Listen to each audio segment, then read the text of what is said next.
Bonsoir, bonjour, c'est ED Congo Basango Télévision. Comme toujours, avant de commencer notre émission, nous disons merci à Dieu. Nous disons merci à nos chers abonnés et téléspectateurs qui nous suivent partout dans le monde et en RDC. Bande Koranga, soyez les bienvenus. À la une, chers téléspectateurs, on va émission à Lelo Bandeko. Ils assurent offense au chef de l'État. Bateau nyos outrage au chef de l'État, procureur a pesi message, bogoyoka message à procureur. Bandeko, procureur a pesi message moko très très fort. Alobi bazo baksa, ozoyoka, pense que bazo baksa ba peine. Plaidoyer pour l'alourdissement de la peine pour des infractions d'offense au président de la République. Bato nyonso baloba mabe pona mokonzi. Oyo bazo finga ba mensonge. Procureur akati bazo baksa ba peine pona bango. O baloba kese yindi n'émission. Bokoyo kana débat bandeko. Dans sa mercuriel, je m'excuse, dans sa mercuriel, axé autour du thème les ministères publics face à la liberté d'expression dans un état de droit. Le procureur général près de la Cour de cassation, Fermine Mvonde Mambo, a plaidé pour l'alourdissement de la peine pour des infractions d'offense au président de la République, des propagations de faux bruits, mais aussi des infractions comme l'incitation à la haine tribale. Il fait ses plaidoyers lors de la rentrée judiciaire, exercice 2022-2023 à la Cour de cassation le samedi 15 octobre à Kinshasa. Pour l'exercice abusif de la liberté d'expression en RDC conduit à des abus qui font reculer le pays, qui est notamment engagé par la voie de l'état de droit. Cependant, pour les organisations de la société civile, cette proposition n'est pas opportune dans un état démocratique et qui surcroît se veut un état de droit. C'est le cas de l'association congolaise pour la justice qui pense que l'infraction d'offense envers le chef de l'État est anachronique dans une société d'état de droit démocratique. La CAJ demande au gouvernement d'envisager le dépôt au Parlement d'un projet de loi portant abrogation du code pénal congolais. Alors, que faites-vous de cette lecture? Toyo kasiko débat. Na débat oyo, FCC PPRD bazana kati Kambere, alobio et komito zonga lera Mobutu, bande kotambo koyo keza soma en émission pour les autres cas déjà. Alors, Bamusuba monite, il faut ni mettre Elvis Mayo, Aza, avocat barreau de Kinshasa, il y a lobby en tout cas, ils ont sengaki, bari voir en haut. Donc, encourager procureur, une initiative, voilà. Parce que trop c'est tout. Alors, organise, il y a ONG, n'est pas kapiamba, on va lobby, non, il faut battre en haut, mon état de droit, mais batu bazo le kisa. Batu bazo yebe état de droit. Alors, toyo ka débat, bon, on continue mission là-dessus. Bonsoir, bon début de semaine à tous. La rentrée judiciaire exercice 2022-2023 à la Cour de cassation a eu lieu samedi 15 octobre dernier. Dans sa mercuriale, axée autour du thème le ministère public face à la liberté d'expression dans un état de droit, le procureur général près la Cour de cassation, Firmin Mvonde Mambo, a plaidé pour l'alourdissement des peines pour des infractions d'offense au président de la République, des propagations des faux bruits, mais aussi des infractions contre l'incitation à la haine tribale. Pour lui, l'exercice abusif de la liberté d'expression en RDC conduit à des abus qui font reculer le pays, qui est notamment engagé sur la voie de l'état des droits. Cependant, pour les organisations de la société civile, cette proposition n'est pas opportune dans un État dit démocratique et de surcroît se veut un État des droits. C'est le cas de l'Association congolaise pour l'accès à la justice, ACAJ en sigle, qui pense que l'infraction d'offense envers le chef de l'État est anachronique dans une société d'État des droits démocratiques. La CAJ demande au gouvernement d'envisager le dépôt au Parlement d'un projet de loi portant son abrogation du Code pénal congolais. Quelle lecture faire du débat sur l'infraction d'offense au chef de l'État? Nous en parlons ce soir avec Maître Elvis Mayo Biémé. Il est avocat au barreau de Kinshasa Gombe et directeur des cabinets du secrétaire général de l'UDPS, parti membre de l'Union sacrée de la Nation. Maître Elvis Mayo, bonsoir. Bonsoir, Madame Kelly. Maître Ferdinand Kambere, avocat et secrétaire permanent adjoint du PPRD, parti membre du Front commun pour le Congo FCC en sigle. Maître Kambere, bonsoir. Bonsoir Madame Kelly et bonsoir Maître Mayo. Et Maître Georges Kapiamba, avocat et président de l'Association congolaise pour l'accès à la justice, ACAJ en sigle. Maître Kapiamba, bonsoir. Bonsoir Madame, bonsoir à mes deux co-débatteurs. Les auditeurs, vous êtes déjà très nombreux à commenter ces sujets. C'est le cas de Patrick Mbouli Kitanga depuis Kolwezi, dans la province du Lualaba. Nous saluons cette proposition qui va jouer un rôle dissuasif car aujourd'hui nous assistons à des débordements au nom de la liberté d'expression, surtout sur la question de la propagation des faux bruits. En RDC, c'est devenu comme une maladie. Les gens s'emballent sur des faussetés. Je pense que l'état des droits, c'est aussi le respect de l'autorité des institutions de la République. Ceux qui pensent que la proposition du procureur général près la Cour de cassation est inopportune ont totalement tort. Cette proposition est opportune. Les manifestations publiques, dit Firmin Mvonde, doivent se tenir dans le respect de la loi. Tout débordement implique l'intervention du ministère public en tant que gardien de la loi et dont la conséquence est pénale. On l'écoute au micro de Jeff Ngoy. L'infraction d'offense envers le chef de l'État est prévue par l'ordonnance loi numéro 300 du 16 décembre 1963 relative à la répression des offenses envers le chef de l'État. Elle se réalise dans une expression outrageante par parole, fait, geste ou menace, tout terme de mépris ou toute invective renfermant ou non l'imputation d'un fait précis, proféré publiquement à l'endroit du chef de l'État avec l'intention de l'offenser. Par son action, l'auteur de cette incrimination blesse le chef de l'État dans sa dignité et dans son honneur. Selon une jurisprudence constante, il n'est pas nécessaire que le chef de l'État soit présent au lieu où l'offense est constatée envers sa personne. Il n'est pas non plus nécessaire qu'il ait pu entendre les paroles, voir les gestes ou lire les cris offensants ou que l'incident lui ait été rapporté. De même, la plainte du chef de l'État, faut-il le redire, n'est pas nécessaire pour que l'action publique soit recevable et mise en mouvement. La loi n'exige que cette condition de la commission de l'infraction. La plainte préalable n'est pas requise. Au terme de l'article 1er de l'ordonnance précitée, les offenses envers le chef de l'État sont punies d'une servitude pénale de 3 mois à 2 ans de servitude pénale principale et d'une amende de 2 000 à 10 000 francs congolais ou de l'une de ces peines seulement. Vous avez compris, ce sont des peines dérisoires qui devraient être revues dans le cadre de légiférenda à tous nos parlementaires de faire le travail.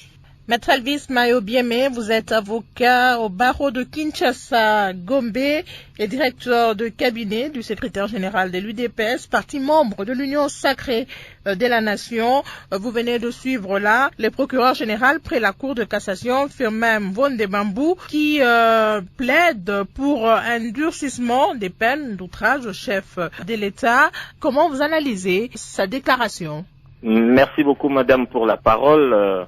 J'ai bel et bien suivi avec beaucoup d'attention la mercuriale du procureur général près la Cour des cassations.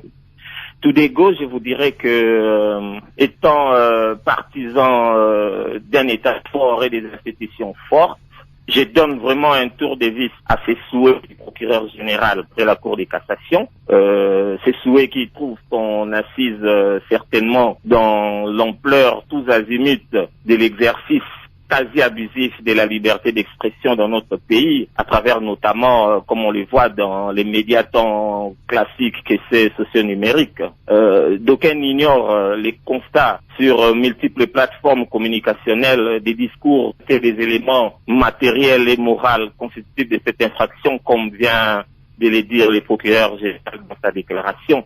Ces plateformes sont ainsi constituées comme une pétaudière où il y a du tout.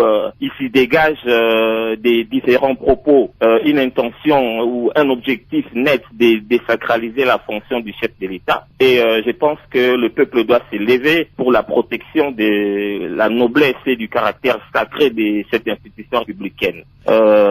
J'y vois juste une problématique entre la liberté d'expression et l'infraction d'outrage ou offense au chef de l'État, l'objet du débat actuel. Voilà pour mon entrée. Alors, Maître Elvis Mayo, vous soutenez donc ce souhait du procureur général près la Cour de cassation, mais la société civile et plusieurs organisations des droits de l'homme estiment que cette proposition n'est pas opportune dans un État dit démocratique et qui, de surcroît, se veut un État des droits. Ok, j'ai bien suivi à travers les médias également la position des activistes des droits de l'homme et d'autres membres de la société civile, mais je leur dirais d'analyser la situation avec placidité. D'abord, ils devraient savoir que, en tant que, c'est un rappel pour eux qu'en tant que nation, nous avons choisi la voie de protéger la liberté d'expression. Dans notre société qui se veut démocratique, cette liberté est un droit fondamental consacré par la loi des lois, ça c'est un secret de polichinelle, mais ils doivent savoir que cette liberté a ses restrictions. Que cette liberté d'expression n'est pas du tout un droit absolu comme beaucoup le pensent, mais c'est considéré comme un droit relatif et peut être soumis à des limitations. Je rappellerai aussi que cette liberté comporte des devoirs et des responsabilités, qu'elle peut même à l'extrême subir aussi des ingérences dans certains cas où il faut des exigences, par exemple des nécessités dans une société démocratique, dans les cadres des défenses et la sécurité intérieure ou extérieure de l'État, ça peut subir certaines ingérences. Donc je crois que je confirme mon appui au souhait du procureur général près la Cour de cassation. Alors, au début de son mandat, le président de la République, Félix Tshisekedi, était opposé à cette infraction, mais là, au fil de temps, on a l'impression que le discours est en train d'évoluer. Qu'est-ce qui explique cela? C'était aussi le souhait du chef de l'État, mais il appartient à l'organe législatif, au législateur, d'activer et de légiférer là-dessus. Cela n'étant pas fait jusqu'à ces jours, l'infraction n'est pas abrogée ni supprimée, elle demeure telle quelle et ça laisse un peu à désirer à voir comment les communs des mortels fait usage de cette infraction à tout va. Est-ce que cela signifie que l'institution président de la République doit être intouchable? Loin de là, madame, personne ne peut le contester que depuis l'avènement de notre parti au pouvoir, les gens s'expriment clairement et librement par rapport au régime passé. Et je rappelle encore que ce n'est qu'un souhait du procureur général qui est une autorité judiciaire qu'on sait être à l'abri par présomption des ingérences internes et externes. Et l'institution président de la République étant aussi une institution, laisse d'office toute la largesse à cette autre institution judiciaire qui est complètement indépendante au nom du sacro-saint principe de la séparation des pouvoirs, madame. Maître Elvis Mayo, vous dites qu'aujourd'hui les gens s'expriment librement, mais on a quand même vu des opposants, des citoyens congolais être arrêtés, envoyés à Makala pour avoir exprimé leur opinion sur la gouvernance actuelle du président Félix Tshisekedi. Merci madame pour cet éclairage. mais je dirais que ces personnes prises individuellement ont commis des faits et la justice s'en est saisie d'office ou bien par plainte. Je crois que si la justice les condamne, donc au nom de la vérité judiciaire, il y a eu confrontation des faits avec les éléments matériels et moraux et évidemment légaux de ces infractions-là, et certainement il y a eu application de la loi. Cela n'appartient pas à l'exécutif d'influer sur la justice, comme je l'ai dit tantôt. Maître Ferdinand Kambere, avocat et secrétaire permanent adjoint du PPRD, parti membre du Front commun pour le Congo. Quelle lecture vous faites, Maître Kambere, du débat sur l'infraction de force au chef de l'État? Le procureur général près la Cour de cassation a plaidé pour l'alourdissement de la peine. Et de leur côté, la société civile et les associations de droits de l'homme estiment que c'est dépassé, c'est anachronique dans une société d'État de droit démocratique.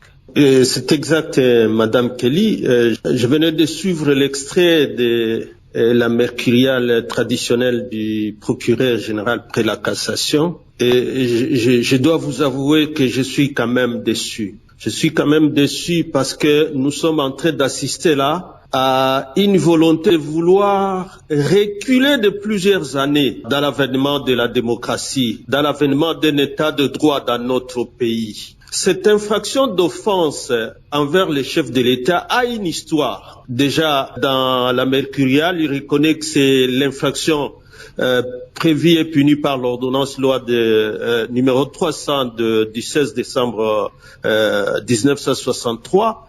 Nous devons nous poser la question pourquoi, à ce temps du président Kasavubu, Joseph Kasavubu, cette ordonnance avait été prise. À l'époque, nous étions, madame, dans un régime parlementaire où le chef de l'État, en réalité, ne se mêle pas dans la gestion de l'exécutif. Donc, où il joue le rôle de la représentation de l'État, comme aujourd'hui dans notre Constitution, je crois l'article 69, il représente l'État, il est le symbole de la nation, et qu'à l'époque, pas comme aujourd'hui, c'était un régime typiquement parlementaire. Et que donc, il était difficile pour l'opposition qui critique la gestion du pouvoir, qui est la gestion justement de la politique du pays qui est exercée par l'exécutif, d'aller jusqu'à critiquer le président qui, lui, n'est pas responsable devant le Parlement. Mais cela, après Kasavubu, les autres chefs de l'État qui ont changé cela, dramatiquement changé cela, c'était sous Mobutu. Vous avez l'ordonnance loi qui a créé une cour de sûreté de l'État. Je crois que les gens peuvent se rappeler, et que même un article du Code d'organisation et compétences judiciaires organisait la compétence exclusive à cette matière d'offense envers les chefs de l'État à cette cour-là. De manière à ce qu'il n'y avait que cette cour qui jugeait, et qu'aujourd'hui que nous avons la loi qui organise l'ANER aujourd'hui, où cette infraction de l'offense des chefs de l'État n'est pas reprise, je crois que le procureur général près la cassation ne pouvait plus reprendre cela. C'était considéré à cette époque du maréchal, et surtout à 78, où ils sont allés plus loin pour modifier la constitution de 78, parce qu'on comparait déjà le président de la République de l'époque d'Isaïr, c'est-à-dire aux allures déjà d'un chef de l'État coutumier, le maréchal. On disait qu'on les comparait déjà à des chefs coutumiers dont la personnalité était inviolable, et ce mot avait été ajouté à 78 dans notre constitution. Mais madame, maintenant que nous ne sommes plus dans tout ça, pour ne pas prendre beaucoup de temps, nous ne sommes plus dans tout ça. Mais jusqu'au régime passé, Maître Kambere, notre constitution de 2006, je voudrais simplement citer par là, nous avons notre constitution de 2006 qui reconnaît l'opposition. Nous avons une loi portant statut de l'opposition, dont l'article 15, par exemple, vous consacre les immunités des membres de l'opposition qui ne peuvent ni être interpellés, ni recherchés, ni arrêtés pour leurs opinions par rapport à la gestion du pays. Et nous avons la loi portant l'ANER aujourd'hui qui ne reprend pas ça dans les infractions. Devait être réprimée parce que même la Cour de sûreté n'existe plus. Et avec ces avancées dans la démocratie et dans l'avènement de l'état de droit, aujourd'hui on veut nous ramener dans l'OFAS. Non. C'est avec Joseph Kabila, l'avènement et tous les autres, la constitution de 2006, la loi finalement portant statut de l'opposition, je viens de vous parler de l'article 15 qui consacre carrément les immunités pour les membres de l'opposition.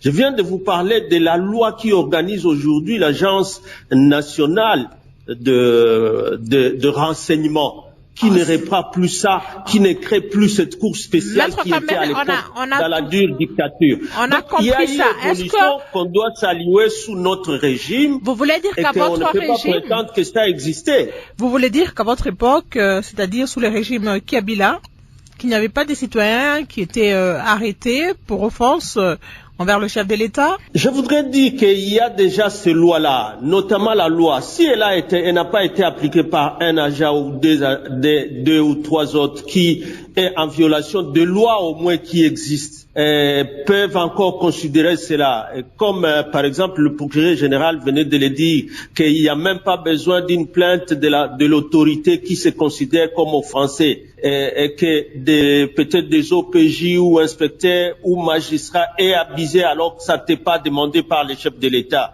On ne peut pas se coller ça à un régime que qui, sur le plan des cadres juridiques, a quand même organisé que l'ordonnance de 63 soit une ordonnance aujourd'hui considérée comme anachronique.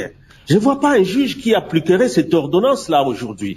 Alors, vouloir maintenant demander le durcissement de la peine, je me demande, c'est dans quel esprit? Parce que dans l'esprit de notre Constitution, ça pourrait être une proposition qui va jouer un rôle dissuasif.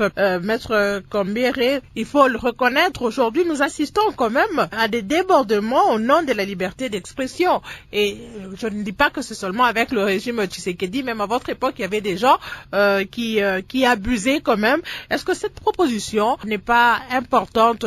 Non, il faut plutôt promouvoir les débats démocratiques. Je suis contre tous ceux qui sont en prison aujourd'hui, alors qu'ils n'ont été cueillis que par rapport à leurs opinions dans des débats sous les plateaux de radio, dans les médias, où on est allé les ramasser par rapport à un débat, alors qu'ils n'étaient en train que de participer sur invitation de journalistes à un débat démocratique, où on va simplement aujourd'hui les écrouer, les arrêter, que par rapport, je cite les Jimmy, les pasteurs Momo et tous les autres, il y a même Kabound. Quand vous voyez ce qui est considéré comme fait répréhensible, et pour la plupart, vous voyez bien qu'il opine par rapport à la gestion du pays. Et à ces moments-là, parce que pourquoi nous parlons des régimes parlementaires et peut-être régime présidentiel? Pourquoi? Parce que au moins un chef de l'État dans un régime parlementaire, là, il est protégé, il ne participe pas à la gestion, il est considéré comme au-dessus des partis politiques. Mais dans un régime, si le chef de l'État est en train de se mêler dans les gestions, on voit plusieurs programmes au niveau de la présidence qui sont en train d'être... On ne peut pas dire que celui-là sera épargné des critiques de ceux qui sont opposés à sa gestion politique. Maître Georges Kapiamba, vous êtes aussi avocat et président de l'Association congolaise pour l'accès à la justice. On connaît déjà votre position par rapport à la proposition du procureur général près la Cour de cassation. Pourquoi vous pensez, Maître Georges Kapiamba, que l'infraction d'offense envers le chef de l'État est anachronique dans une société d'État de droit démocratique? Merci, Madame, pour ce débat de société, débat démocratique que vous organisez sur cette question. Mais je voudrais d'abord préciser que nous ne pensons pas nous empêcher, Monsieur le procureur général, près la Cour de cassation, de pouvoir opiner sur telle ou telle question ou de prendre sa propre position par rapport à toute question liée à la protection, à la lutte contre les antivaleurs dans notre société. C'est la raison pour laquelle nous avons dit qu'en ce qui concerne le renforcement de la répression des actes liés au tribalisme, c'est-à-dire aux gens qui se mettraient à faire l'apologie du tribalisme, du racisme. Pour ça, nous soutiendrons une pareille démarche. Mais que par contre, nous avons dit que nous ne sommes pas d'accord en ce qui concerne la proposition qu'il a faite pour aggraver la peine qui est prévue, dont le maximum est à 2 ans par l'ordonnance loi numéro 316 décembre 1963, parce que nous considérons que ce texte, il est totalement, nous disons il est anachronique, parce que d'abord il est ambigu. Vous avez un texte comme ça qui ne définit pas ce qu'il faut entendre par offense envers le chef de l'État. Il ne fixe pas les éléments constitutifs qui doivent être considérés comme des éléments objectifs pour l'analyse de chaque espèce de cas.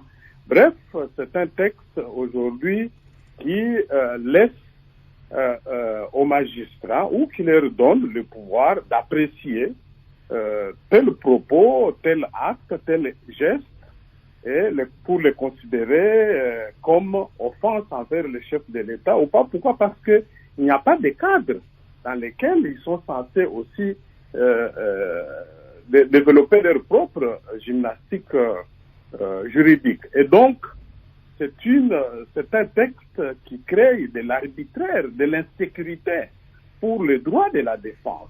Mais vous savez, lorsqu'un texte comme ça accorde plus de pouvoir aux magistrats, alors ça veut dire que le magistrat, dans sa propre démarche de suppléer, il accomplit automatiquement un pouvoir qui ne lui est pas reconnu par la Constitution, c'est-à-dire il se comporte comme législateur. Et pourtant, il ne peut pas le faire. Le pouvoir de légiférer est exclusivement reconnu aux parlementaires. Et donc, quand les magistrats le font, ils glissent carrément vers l'arbitraire. Et l'arbitraire que nous craignons, c'est qu'il puisse, lui, parce que doté déjà de ce pouvoir exorbitant, de qualifier les faits comme faisant partie d'offense, parce que le législateur n'a pas fixé les éléments constitutifs, qu'il puisse automatiquement criminaliser l'exercice même des libertés publiques. J'entends les gens craindre que si on supprime cette infraction, le président de la République ne sera plus protégé. J'ai dit non, c'est bon. Nous avons beaucoup d'autres dispositions pénales qui protègent le président de la République. Parce qu'il faut d'abord considérer le président de la République. Il ne faut pas prendre le président de la République comme institution. Il faut le prendre d'abord comme un individu, un acteur, quelqu'un investi de pouvoir, de pouvoir gérer les pays conformément à la Constitution. Alors, à ce moment-là, nous avons des dispositions qui répriment, qui prévoient et répriment, par exemple, les intentions dommageables et des injures. Parce que quand vous suivez, nous parcourons tout ce qu'il y a eu jusqu'à ce jour comme décision, vous verrez que les cours et tribunaux de notre pays se limitent tout simplement à considérer les propos qui sont jugés comme offense envers le chef de l'État. On dit des propos offensants, c'est-à-dire des propos qui auraient exposé les chefs de l'État au mépris de la population ou de l'opinion, ce qui n'est pas différent pratiquement de l'injure publique.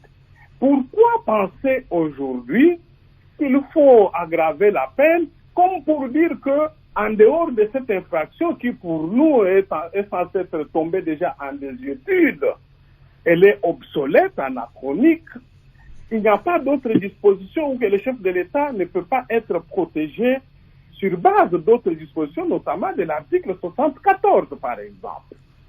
Pourquoi ils ne le veulent pas? C'est parce que les dispositions de l'article 74 fixent au moins les éléments constitutifs et ça renforce aussi les droits de la défense. Par contre, ce texte-là ne protège pas les droits de la défense à partir du moment où le législateur n'a pas prévu les éléments constitutifs, tout est laissé à l'appréciation des magistrats et des juges. Et donc la sanction...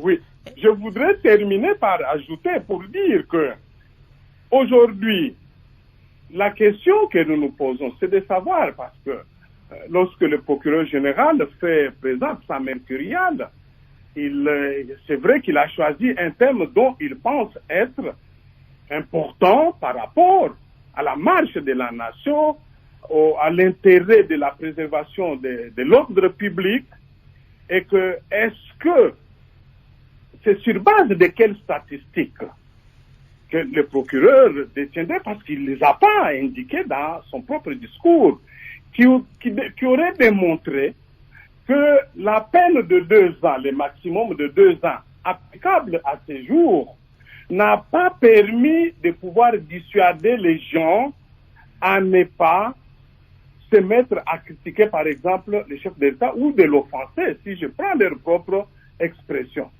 Quels sont les éléments objectifs qui les fonderaient à considérer qu'il faut obligatoirement aujourd'hui porter cette peine-là à une peine supérieure? Pour quelles raisons? Pour dire que ceux qui avaient été condamnés peut-être à 2 ans, quand ils ont purgé leur peine, ils sont rentrés dans la société, n'ont pas fait preuve de personnes qui se seraient amendées et resocialisées. Donc je crois que... Peut-être qu'il a constaté qu'il y a beaucoup trop d'abus maintenant. Il faut alourdir la peine, ça va réduire peut-être ces abus, Maître Georges Kapiamba. Mais si c'est seulement cet élément-là, vous pensez qu'aujourd'hui, raisonnablement... Pas seulement, notamment... raisonnablement, dans notre société aujourd'hui, s'il y a des faits qui retiennent l'attention des Congolaises et des Congolais de par leurs conséquences négatives sur nos vies, c'est seulement ces faits-là de s'attaquer au chef de l'État. Mais il y a les faits de corruption qui rongent aujourd'hui la société congolaise. Nous avons plus de 90 millions, et 90% plutôt, des Congolaises et des Congolais qui n'ont pas accès à la nourriture, à l'alimentation. La pauvreté gangrène toute notre société. Merci. Mais voilà les faits sur lesquels nous pensions entendre du procureur général après la Cour de cassation indiquer à l'opinion, voilà la nouvelle politique de mon office qui va se répercuter sur les autres offices en vue d'indiquer ces fléaux, en vue d'indiquer les détournements de deniers publics, les blanchiments de capitaux, qui sont les fléaux aujourd'hui qui empêchent notre peuple à pouvoir vivre comme des personnes humaines. Donc merci, pour nous, c'est une démarche inutile, inopportune dans les circonstances actuelles. Merci, Maître Georges Kapiamba. On va ouvrir le standard pour les auditeurs qui sont très nombreux à appeler. Maître Elvis Mayo, on va se rendre à Lubumbashi, dans la province du Haut-Katanga, pour écouter cet auditeur. Dieudonné Bangue fils, j'interviens depuis la ville de Lubumbashi, dans la province du Haut-Katanga. Une plaidoirie teintée de cupidité et intimidation, et cela prouve à suffisance que l'actuel régime ne sait pas digérer les critiques. Certes, l'institution président de la République mérite considération et respect, mais apporter de pareilles propositions à ce stade, c'est tuer la démocratie. Cependant, ces acteurs judiciaires ne doivent pas faire des choses avec sentiment pour satisfaire les politiques. Ils doivent rester dans les juridismes, c'est ce qui est important. Ceci étant, sans pour autant avoir la moindre intention d'encourager l'exercice abusif de la liberté d'expression dans notre pays, cette plaidoirie n'est pas, à mon humble avis, la bienvenue dans un État qui se veut des droits, d'autant plus que cela pourra favoriser les actuels dirigeants du pays à faire des choses comme bon les semble. Nous avons vu même des présidents dans des vieilles démocraties se faire gifler par leurs compatriotes frustrés, mais c'est hors la loi ont été traités en tant que tels. Seulement, je souhaiterais que l'alourdissement de la peine par rapport à l'offense contre les chefs de l'État soit appliqué pour ceux qui toucheraient peut-être à la vie privée du chef. Mais quant aux simples critiques ayant trait à la gestion de la Républica, ça ne vaut pas la peine. Maître Elvis Mayo, réaction. Oui, j'ai bien suivi c'est le choix qui intervient pour la bonne cause. je lui dirais tout simplement que ce n'est pas pour rien que le législateur a décidé d'incriminer l'outrage au chef de l'État. En fait, l'outrage enlève au chef de l'État la force morale dont il a besoin pour l'exercice de sa fonction. Vous verrez que les injures dirigées contre les chefs de l'État sont plus graves que celles qui sont dirigées contre un simple citoyen, car elles ne blessent pas seulement un particulier, mais c'est tout l'ordre public qui est touché. Donc c'est une atteinte à la dignité et au respect dû à la fonction du chef de l'État. Vous parlez des critiques ou des injures?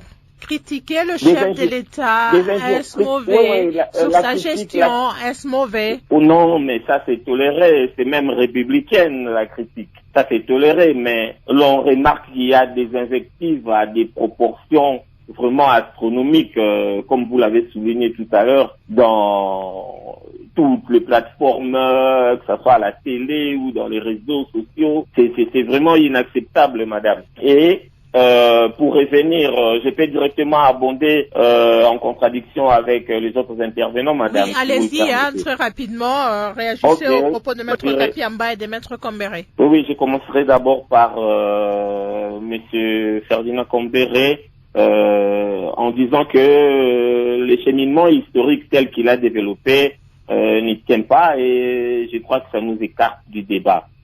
En fait, il n'y a pas du tout d'anachronisme. L'actualité du contenu de l'ordonnance loi de 1963 est patente, et on les constate et personne ne peut l'ignorer. Monsieur Kombere laissait pertinemment bien que des noms, beaucoup des noms qu'il a cités de ces personnes-là ont donné un coup de canif terrible au prescrit de la loi et dans des hautes dimensions. Voilà pourquoi il se retrouve dans les filets de la justice.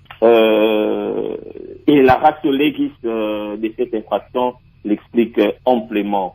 Par rapport au propos de Maître Georges Kapiamba, je dirais tout simplement que Maître Georges Kapiamba a laissé vraiment avec pertinence que le magistrat, les juges pour lesquels il craint l'arbitraire, ne se basent pas uniquement sur les textes légaux. Dire que les textes de 1963 plutôt et la chronique ou bien est flou, mais il y a bien d'autres sources des droits qui viennent en appui. On sait très la jurisprudence, la pratique, l'équité, les principes généraux des droits et autres. Il sait très bien.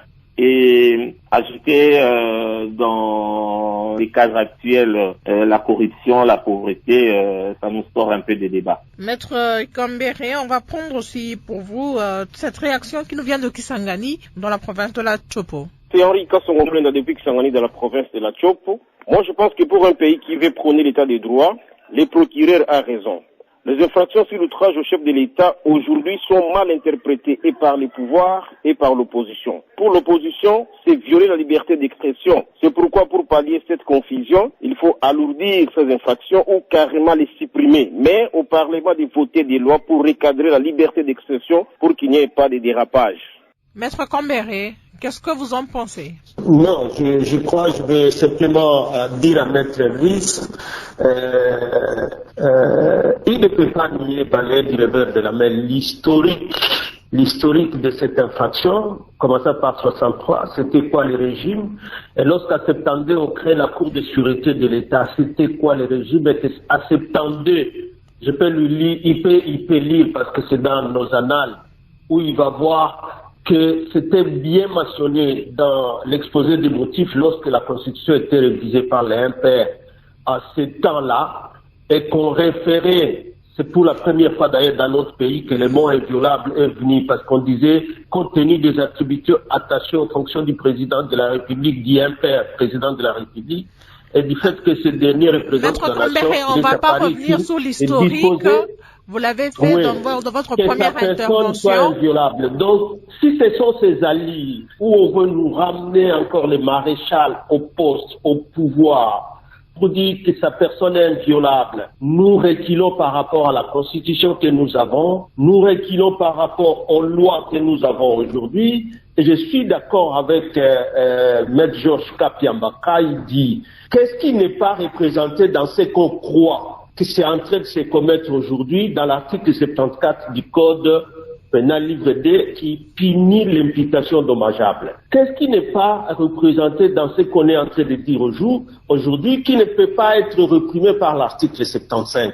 C'est cela, pour qu'on garde une infraction aussi politique comme offense au chef de l'État, alors que même ce qu'on appelle un Gilles Siyana, on peut toujours les réprimer dans le cadre ordinaire. Et surtout que l'époque du maréchal qui lui a institué une cour, cette cour a été supprimée aussi. Et donc, je continue à considérer qu'aller dans cette allure-là, c'est reculer la démocratie, c'est reculer l'avènement d'un état de droit dans notre pays. Alors, il y a cet auditeur de Kisangani qui propose à ce que le Parlement vote des lois pour recadrer la liberté d'expression, pour éviter les dérapages. Les lois existent. Même Georges Kapamba vient de le dire.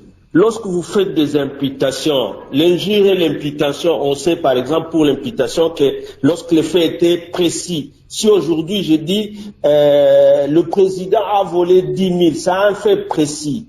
À ce moment-là, je peux être poursuivi sur base de cet article 74 sans qu'on ait besoin de revenir sur une ordonnance achronique par rapport à l'avènement de la démocratie, par rapport à la promotion des débats démocratiques dans notre pays. Parce que c'est ce débat qu'on doit pouvoir préserver, et c'est à cela que même les immunités, comme ce qui est prévu à l'article 107 pour les députés, sont reconnues aux membres du gouvernement. Parce que quand ils opinent et que ça respecte les lois de la République, je viens de vous les citer, la Constitution, la loi de l'opposition et la loi sur l'année, cette infraction-là n'est pas si ça continue à être une infraction politique, alors elle est anachronique par rapport au texte actuel. C'est tout ce que nous disons. Maître Georges Kapiamba, on va prendre aussi pour vous cette dernière réaction qui nous vient de Kolwezi. Chouk Mouigirwa à partir de Kolwezi. L'infraction d'offense au chef de l'État est une infraction qui est souvent mal interprétée, surtout lorsque le pouvoir veut coincer ou faire taire ceux qui ne partagent pas leur vision ou leur politique publique. Et les gens sont abusivement arrêtés tout simplement parce qu'ils ont dénoncé les faits tels que la malversation financière, les trafics d'influence, la corruption, les détournements, les dépassements budgétaires, voire même le voyage intempestif qui caractérise la présidence de la République. Je pense que cette infraction ne peut être retenue que lorsque ça touche à la vie privée du président de la République. Mais lorsque ça concerne la gestion de la chose publique par la présidence, je ne vois pas pourquoi inquiéter les gens qui doivent se sentir libres de s'exprimer. Peut-on nous dire ce qu'on reproche réellement à l'honorable Jean-Marc Aboun, qui semble être un prisonnier politique tout simplement parce qu'il a critiqué la présidence de la République de la jouissance? Alors, Maître Georges Kapiamba, comment vous réagissez à cette réaction de Chouk Mouigirwa très rapidement parce que nous sommes presque à la fin de l'émission? Oui, madame, c'est vrai, je confirme que l'exercice des libertés publiques doit toujours, s'il vous plaît, se concilier avec la nécessité de protéger l'honneur et la dignité des autres. Et lorsque vous employez mal cette liberté et que vous versez dans des imputations dommageables, dans des injures publiques, à ce moment-là, il y a les codes pénals, les dispositions des articles 74, 75 et les suivants qui vont vous être appliqués. C'est sur quoi nous faisons beaucoup de soucis, c'est de constater tout simplement qu'ailleurs, alors qu'il y a des problèmes les plus importants qui contribuent à la perturbation de l'ordre public aujourd'hui, notamment les actes de corruption qui se répètent, les détournements, les blanchiments de capitaux sur lesquels nous attendions le procureur général opiner, indiquer au moins sa nouvelle politique, qu'il ait pensé ou décidé d'aborder seulement une question liée à une loi qui constitue en réalité un vestige d'un régime totalitaire. Nous ne souhaiterons pas que cela fasse l'objet d'une politique des institutions politiques de notre pays et nous espérons que le gouvernement se mettra totalement à l'écart par rapport à cet axe que le procureur général a ouvert. Et je termine par dire que déjà, contrairement à ce que le confrère Elvis a dit, quand il prend l'article 74, déjà imputation dommageable, la peine maximale est d'1 année, alors que les offenses, c'est plus ou moins 2 ans. Donc, quel est le besoin encore de penser à une aggravation alors qu'elle est déjà punie d'une peine plus supérieure que celle qui est prévue pour les imputations dommageables. Merci, Maître Georges Kapiamba. On va considérer cela comme votre conclusion. Maître Elvis Mayo, il y a la CAGE qui demande au gouvernement d'envisager les dépôts au Parlement d'un projet de loi portant, on parle là des infractions d'offense au président de la République. Donc, la CAGE demande au gouvernement de déposer un projet de loi portant son abrogation du Code pénal congolais. Qu'est-ce que vous en pensez? Oui, je vois Maître Georges Kapiamba veut que l'injure ou les imputations dommageables soient assimilables à l'infraction d'outrage. Je précise que cette dernière infraction d'outrage au chef de l'État a une particularité. Il y a la personne du chef de l'État. Avec cette particularité, ça ne peut être que mis en relief, sinon à côté des autres. Je dirais encore que on voit que le procureur général veut la hausse du taux de la peine. Certainement, il veut décourager les multirécidivistes. Il veut aussi qu'il y ait une inspiration de l'ordre, une certaine crainte morale dans la commission de cette infraction qui prend des proportions intolérables. Pour nous, il n'y a aucune intention de réprimer judiciairement les voies dissidentes. Cela n'est même pas le cas, par ailleurs. J'affirme qu'il n'y a pas de recul. Il n'y a pas de caractère d'obsolescence de ces textes dont l'activité est toujours vive. Et ce n'est pas non plus une arme politique que l'on voudrait utiliser. Merci beaucoup, madame. Merci, Maître Elvis Mayo. Maître Kambere, votre mot de la fin. Bon, je crois qu'à cette matière-là,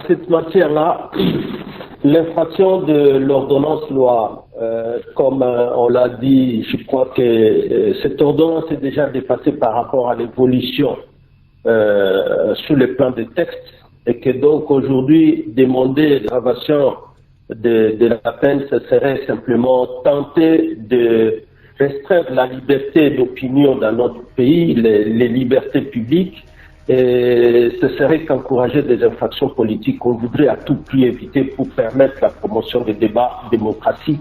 Et cela, c'est pour l'intérêt même de notre pays et c'est pour l'intérêt de la démocratie et du développement. Merci, aller dans le sens qu'on veut, c'est un recul, c'est signer un recul. Merci, dans Maître la démocratie. Kambere. Alors, bande kotolandi biso nyonso diba. Ezomwana clairement, ba offense et pas mokonza mboka, eleki yango ba bakisi ba peine. Alors, message de to comme na titre message à procureur les assomo. Tolandi yemoko procureur azoloba. Batu, so talent vrai dire, toujours comprendre l'état de droit. Bandeko, et belle bozana ba pays développé. Boulanda kande bo posa ba lubaka. Est-ce qu'il y a des injures? Est-ce qu'il y a des mensonges na oyo bokose la mokonza mboka? Yango ba lui ba faux bruit. Ba mensonge yango nde ba baksi ba peine. Bandeweza somo. E yindi na nde ya mukete tolandi débat. Malgré ba ONG, bango bazolo bake non état de droit cause mais normal bango bazole kisa. Bazo ye bateke malobo na kukoloba. Et alors, maloba procureur eza ya kuyina. Yango ba emena message bon clair. Ngade na za ko aider sko bandeko ba journaliste. Tant bozo pesa message, bo bongsa lang tank maloba nyoso joloba bongisa. Tika koloba mabe na mokonza mboka des injures. Des injures publiques. C'est le cas Kabound, Azana Makala, parce qu'à l'obi mabe. Faux bruit donc. Ce qui loi est l'écrit avant Kabound, Azana Makala, et indélié. Nan ba kasambite. Sikoyo. Ndenge ba kwa lourdir ba peine wana. Alors, c'est grave. Alors, pour l'exercice abusif de la liberté d'expression en RDC conduit à des abus qui font reculer le pays, qui est notamment engagé dans la voie de l'état de droit. Yango, procureur près de la Cour de cassation, a plaidé maître Mvonde Mambou, a plaidé pour l'alourdissement de la peine pour des infractions d'offense au chef de l'État. C'est trop. Alors, Kambera lobi ke oto como zonga lera Mobutu bolandi pepedi. Et oui, comme to zonga lera Mobutu bien comment. Oh. Mais na lera Mobutu. Ba loi wana ebimaka. Mais batu baza osala mote. Mais awa siko ba pe coup de lero na zai dictature. Mais siko ba pe sibino liberté d'expression. Ozomo ke ba konle to ebi liberté d'expression ti. Alors, tandis que le problème est grave. Biso tout au lundi débat et l'autre aussi continuer à s'abonner massivement chaîne oyo eza chaîne zo la bino makambo kitoko ozo le kanamboka fresh ozo landa s'abonner sonano s'abonner te yebisa moninga loba makambo ezali awa ndengo yoka kana Congo News 24 na aide Congo basango ezaka ndenge mo vraiment solo ba vérité alors bande konangai bo partager yango. Bon, continuez à s'abonner massivement. Au revoir. À la prochaine.